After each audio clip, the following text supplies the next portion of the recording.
중국에는 호두나무의 품종이 어마어마하게 많습니다. 예를 들어 중국에서는 호두의 품종을 구분할 때 국가급, 성급, 농가급으로 구분을 합니다. 국가급 호두 품종은 약 380여 가지가 있고 성급 품종은 각 성에 최소한 5, 60가지씩 있습니다. 그리고 농가급은 농민들이 개발한 품종으로 수없이 셀 수 없을 만큼 많습니다. 즉 이러한 품종들 구분해서 국가급이 되려고 하면 최소한 호두 품종이 검증 기간이 약 20년 정도, 15년에서 20년 정도 소요돼서 국가급의 인정을 받는 것이고, 성급은 약 7년에서 15년 정도, 농가급은 그건 농민들의 마음이죠. 농가급이라고 해서 무조건 품질이 나쁜 건 아니에요. 그렇다고 국가급이라고 해서 최고의 품질인 것도 아니죠. 왜냐하면 각 연구 조직들이 새로이 개발하는 것은 우리가 알지 못하는 수많은 품종들이 있기 때문입니다. 각자의 지역에서 주어진 환경에 따라 여러 가지 목적에 대비하여 서로 개발을 하고 있는 거죠. 중국의 호두 품종들은 그 계보가 엄청나게 많습니다. 품종명 이름만 해도 수백 가지가 되고 그 계보, 계열조차 족보까지 심지어는 형성되어 있는 거예요. 여러분들이 지금 우리나라에 있는 조실성 호두 품종 뭐가 어떻습니다 얘기하는 것들, 저는 그 품종들을 나쁘다고 얘기하지 않습니다. 왜냐하면 그 품종들이 기존에 우리나라에 재배되고 있던 품종들보다 먼저 또 도입되었던 신령이나 청양이나 향령이나 이런 품종보다 월등히 우수하기 때문에 저는 다른 품종들을 욕하거나 탓하지 않아요. 다만 제 품종이 뭐다를 조금 감추고 있을 뿐이죠. 여러분들이 자꾸 저한테 물어봅니다. 진년계열, 진년 1호는 뭐고 진년 4호는 뭐냐. 우리나라는 진년 4호는 들어온 적 없습니다. 저만 진년 여사한테 선물로 받아서 2박스를 받았었는데 선물로 받은 2박스가 파종을 해서 우리나라에서 적응을 못했어요. 2박스를 파종해가지고 6그루가 살았습니다. 그리고 6그루도 결국은 고사했어요. 즉 환경이 바뀌면 살 수 있는 나무가 있고 죽을 수 있는 나무가 있다는 뜻이죠. 진년 4호는 사실 우리나라에 맞지 않아요. 그럼 지금 유통되고 있는 진년 4호라는 건 무엇이냐? 저는 모릅니다. 다만 그것이 진짜 진년 4호는 아니다 라는 것만 힌트를 드릴게요. 진년 씨한테는 진년 8518, 진년 1호서부터 진년 69까지가 있습니다. 진년 씨를 제가 만나러 갔을 때 저는 분명히 진년 8월서부터 진년 69까지 그 문서, 품종이 등록되어 있는 서류와 호주 결과물이 있을 거 아니에요? 그 상품, 그리고 내가 가서 관찰할 수 있는 농장을 7가지를 대라 라고 했습니다. 근데 사실은 제시를 못했어요. 중국에서는 품종을 개발할 때 우리나라하고는 좀 다르게 개발을 합니다.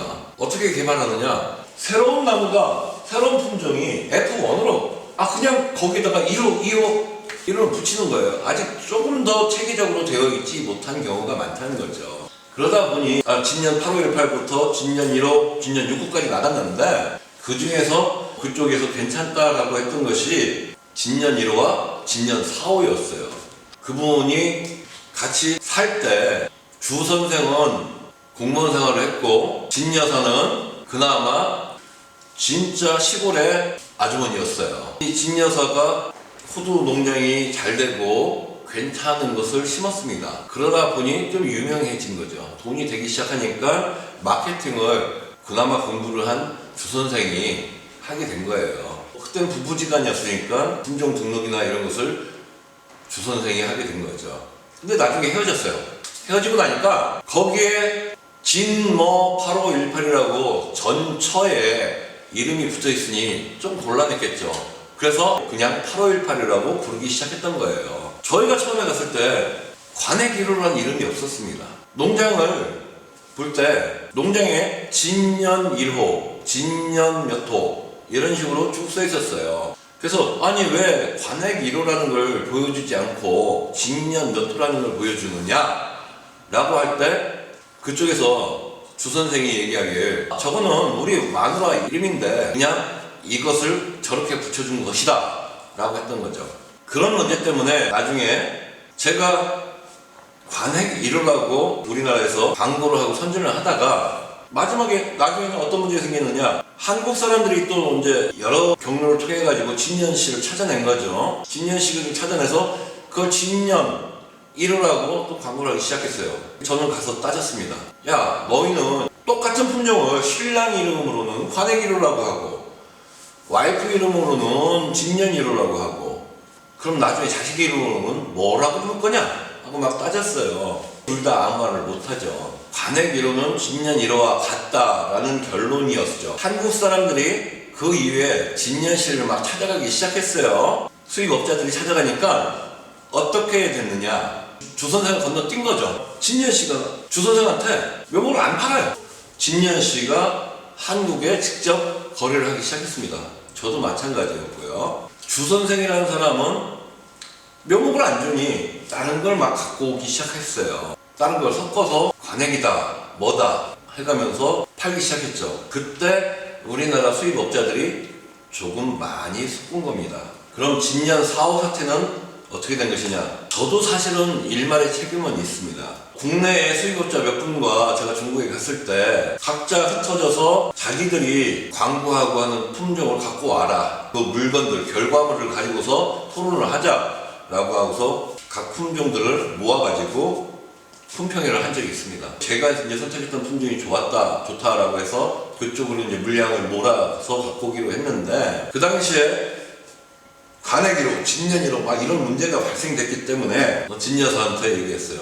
야, 니네들 이런 식으로 할 거면 나 이거 가져가서 진년 4호라고 하고 나중에 이거 진년 4호, 진년 8호라고 하고 그래도 되겠네? 라고 농담을 했습니다. 그랬더니 다른 수입업자들이 진년 4호라고 붙이기 시작한 거예요. 진년 4호는 국내에 들어온 적이 없습니다. 그리고 요즘 여러분들이 저한테 여쭤보세요. 185란 무엇입니까? 하고 중국말로는 웬 요빠오죠. 우리 한글로 바로 온 계열에는 1호서부터 300호대까지 넘어가 있습니다. 그 중에 185번이에요. 강수량이 100mm 미만인 지역, 약 80mm 지역 사막지대에서 요빠오가 재배되고 있습니다. 185번 호두가 좋았어요. 그래서 그 호두를 중국에서 각 성에 또 다시 보냈습니다.